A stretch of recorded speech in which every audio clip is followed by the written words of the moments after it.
Well, hello everybody. I wanted to share with you one of the most exciting moments in my year, in my annual calendar. So I'm Louise Savage, my channel's Louise Savage Muses. Welcome if you haven't joined me before, and if you have, thank you very, very much for coming back to hear my ramblings.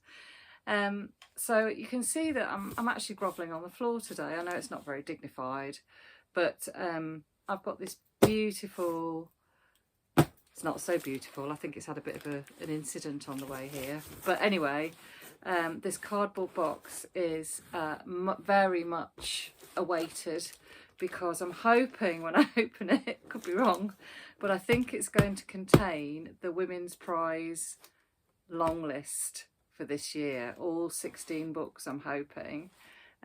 So obviously I know what the books are, but I haven't held them, I haven't had a really good look at them, I don't know much about most of them, which is one of the wonderful things about the Women's Prize, because it's brilliant at bringing lots of new authors to our attention, and also authors perhaps who haven't been published very much, or you know, it's always a fantastic way to experience you know, a wide variety of female voices. So here goes. I've got my scissors somewhere. I've also got my glasses. I'm going to need those in a minute, but I'm going to actually open the box granny style. Not that there's anything wrong with grannies at all. With my scissors, what I just sort of mean is that my kids would laugh at me because they'd probably be tearing it open. Excitement. So here we go. I really hope. Ooh, some packaging.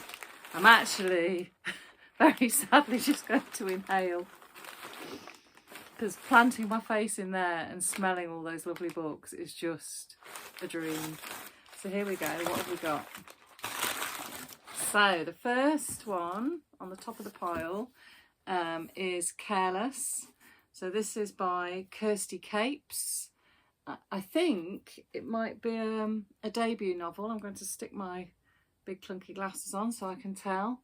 Fearless, motherless, careless. At 3:04 p.m. on a hot, sticky day in June, Bess finds out that she's pregnant. She could tell her social worker, Henry, but he's useless. She could tell her foster mother, Lisa, but she won't understand. She really ought to tell Boy, but she hasn't spoken to him. Oh, yes. Now, this sounds great, and it says it isn't a love story. It is a coming-of-age debut novel, so that looks fab, and I have not encountered this at all. So wonderful, wonderful, wonderful. I'm going to try and build my stack, but I don't think you're going to be able to see it from this angle. Oh, actually, I could put them on the chair, couldn't I? Why didn't I think of that? There we go, that's Careless. Okay, next one. Ooh, very, very lovely cover, that one. Build Your House Around My Body. Wonderful title. Fiction as daring and accomplished as Violet Kupersmith's first novel reignites my love of the form and its kaleidoscopic possibilities. That's the quote from David Mitchell of Cloud Atlas fame.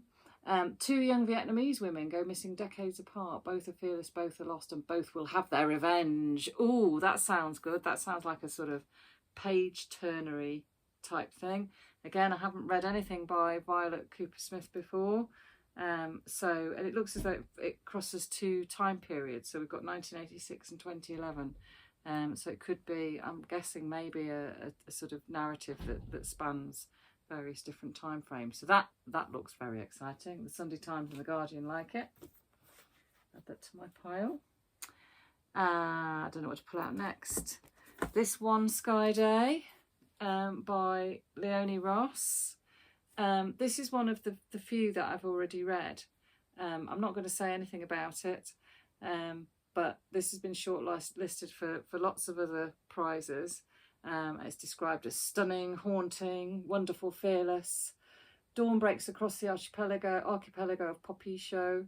The world is stirring awake again, each resident with their own list of things to do. A wedding feast to cook, an infidelity to investigate, or a lost soul to set free. There we go, this one, Sky Day. Very, very different to the hardback cover that's on the edition that I've got over there somewhere. Yeah, fabulous. Let's have a hardback here. The Exhibitionist. Lovely, lovely orange cover. Excellent. By Charlotte Mendelson. Again, not read anything by Charlotte Mendelson. It takes the most ferocious intelligence, skill and a deep reservoir of sadness to write a novel as funny as this is. I adored it. Well, that's fantastic, because I am so looking forward to reading something funny. It's a very long time since I read anything particularly comical, and I actually feel like I need it right now. So there we are. That's number 4 out of the box, in no particular order. Meg Mason adored it. Sarah Waters said it was furious, dark and delicious. Ooh. Sounds like a meal with chocolate in it. The Bread the Devil Knead. Again, I've heard this book talked about, but not actually sort of seen it. Lisa Allen-Agostini, double-barreled there. I really like that sort of, it's slightly retro, kind of ethnic-y cover. Very nice. Alethea Lopez is about to turn 40. A mere whippersnapper. 40, that's nothing. Fashionable, feisty and fiercely independent, she manages a boutique in Port of Spain, but behind closed doors she's covering up bruises from her abusive partner, ooh, ouch, and seeking solace in an affair with her boss. There's some quite racy sounding, sort of thrillery sounding, page-turnery sounding blurbs, aren't there, with this group of books? When she witnesses a woman murdered by a jealous lover, the reality of her own future comes a little too close to home. Well, I'm looking forward to this. Looking forward to all of them. Right, I'm going to get a chunkster out now. I can just see this big chunkster looking at me. So what is it? Ruth Ozeki, The Book of Form and Emptiness. Oh, I don't know if you can see that very well because it's quite shiny. Again, I've heard about this one. I've heard it talked about. I love the reflection of the name, the sort of reverse, the symmetry of it. A compassionate. David Mitchell does get around, doesn't he? Not that I object to that particularly, but he's quoted here as well. This compassionate novel of life, love, and loss glows in the dark. Its strange, beautiful pages turn themselves. I look forward to that happening. Could do with a little bit of spookery in my house. If you've lost your way with fiction over the last year or two, can't say I have, but if I had, let the Book of Form and Emptiness light your way home. Well, that's really nice. So it's describing the book as if it's a beacon in some way. A masterpiece, generous heart, remarkable imagination. Matt Haig says it's heartbreaking and heart healing. No real hints about the plot at all here. Quite a sort of almost philosophical sounding title, I would say, but I have no idea. That might completely misrepresent the book. There we go. Lovely. Nice heavy one. What else have we got? Now again, this is one that I have read, and I think I've already mentioned it on one of my vlogs.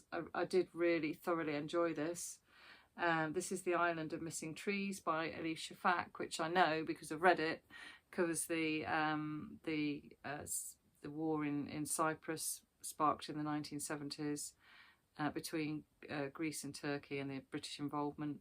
And yeah, it's a story of a young girl sort of learning about her past, and it sort of vacillates between different time periods and different people's perspectives. So yeah, really, really enjoyable read. And Elif Shafak, Turkish author who, yeah, all round lovely human being and very brave lady, I think.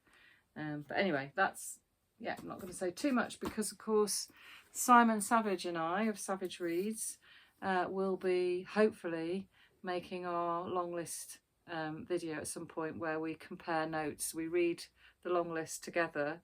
We don't discuss the books while we're reading them at all, and then we have a get together and we compare. You know, we rank order them and decide which ones we would select as the 6 to be shortlisted. So here we go. Again, I've seen this in bookshops, but not picked up yet. Salt Lick by Lulu, Allison. Ronan Hessian likes it. I've read a book of his recently that I absolutely adored. A compelling fable, or I like a fable, of decline, a lament for a way of life, and a warning about what society is already becoming. It is a capsule of England and its dystopian present, as sad and angry as it is memorable. Oh, it sounds like, I don't know whether Britain's literally underwater. It is a dystopic, clearly a dystopic novel, so I like a bit of dystopia every now and then. So if dystopia's your thing, sorry, I realised from this distance you might not be able to see. Again, really subtle, lovely cover, which does sort of capture that kind of depressive, dystopic feel, I think. That would be a really appropriate cover for something like The Road by Cormac McCarthy, wouldn't it? The colours. Okay. Ooh, The Paper Palace by Miranda Cowley Heller. We've got ripped paper down here. That suggests to me that something very dramatic is going to happen in there. Again, oh, I like the back as well. We've got a woman appearing, you know, her sort of shoulders and above it emerging from some water. It looks like a lake. And I thought, now there is no turning back. No more regrets for what I haven't done. Now only regrets for what I have done. Again, another sort of really quite compelling concept. I felt as if I'd read it in all one go, completely immersive and shocking and utterly alive. Lovely. Ooh, like the sound of that.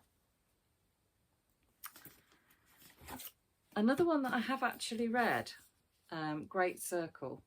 And this is the story of a woman who learns to fly in America when it was, you know, sort of towards the end of the Victorian era, I think, when it, no, it must have been a bit later than that.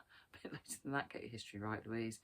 And she sort of learns to fly, and she's a really, really interesting woman. It's a kind of a family saga in a way. Her relationship with her brother's really interesting, and her relationships with people in general, various men that she forms relationships and so on. Again, you know, really, really, really interesting book. I am really liking the look of this long list.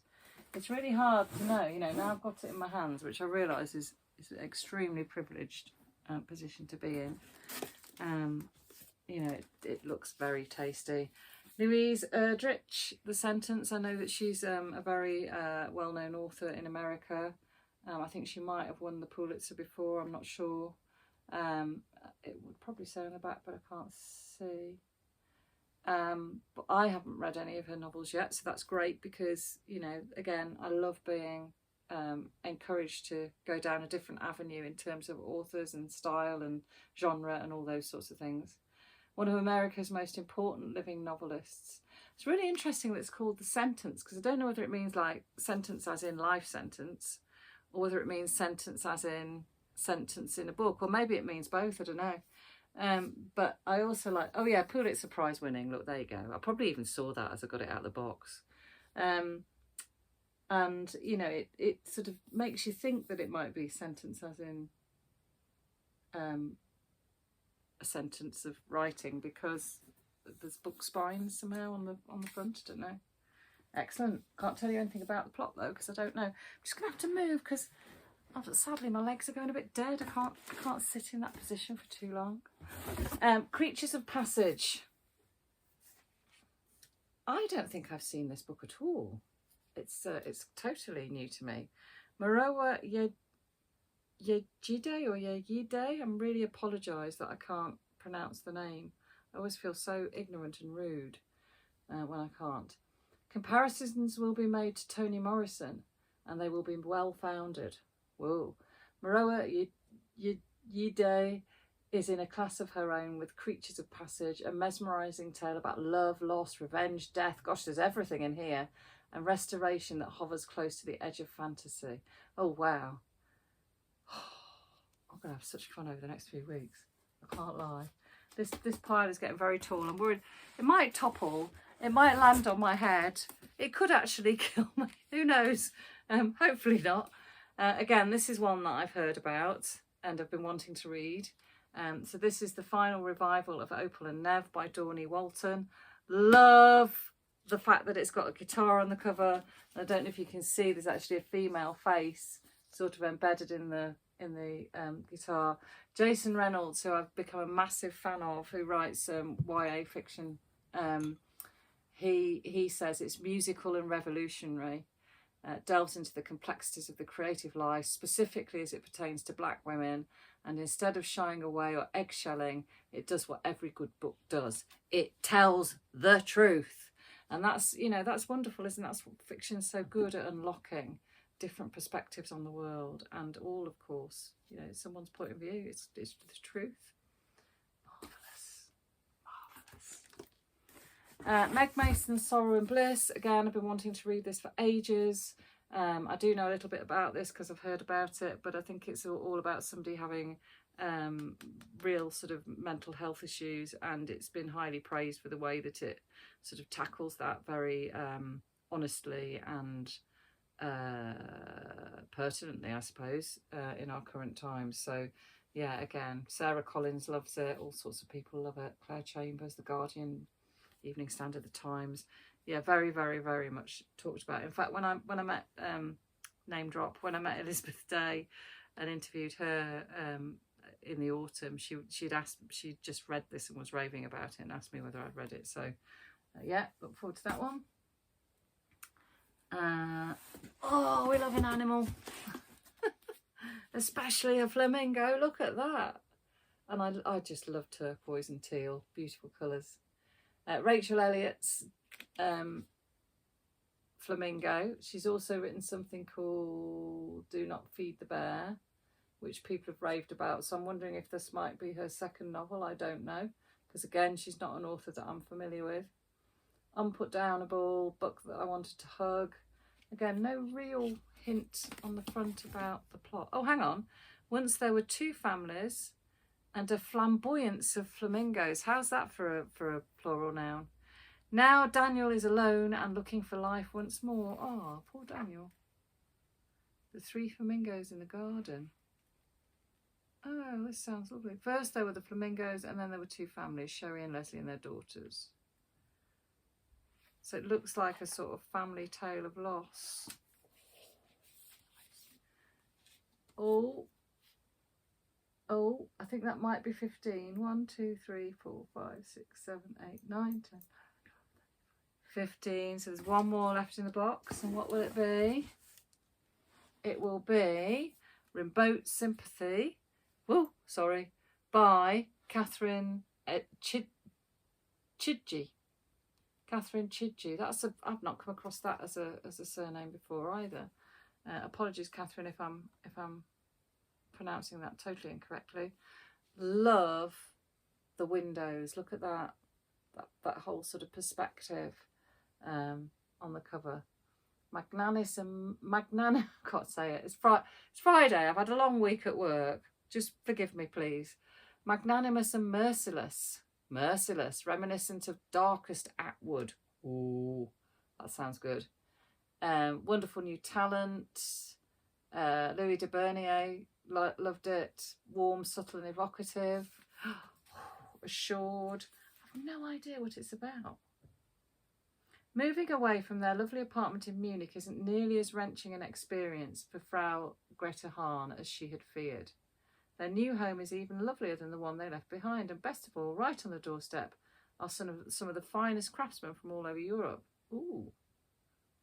Frau Hahn and the other officers' wives living in this small community can order anything they desire, whether new curtains made from the finest French fabrics. That's tricky to say. It's a tongue twister. French fabrics. You try it. Designed to the most exacting specifications. Life here in Buchenwald would appear to be idyllic. Oh my lord! So this is to do presumably with the Nazi perspective on the concentration camps. Wow, that sounds amazing.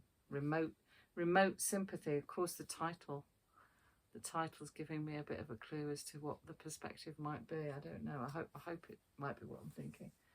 Well, look at that. I'm just going to put the box to one side. Just look at that. Oh, don't look at me.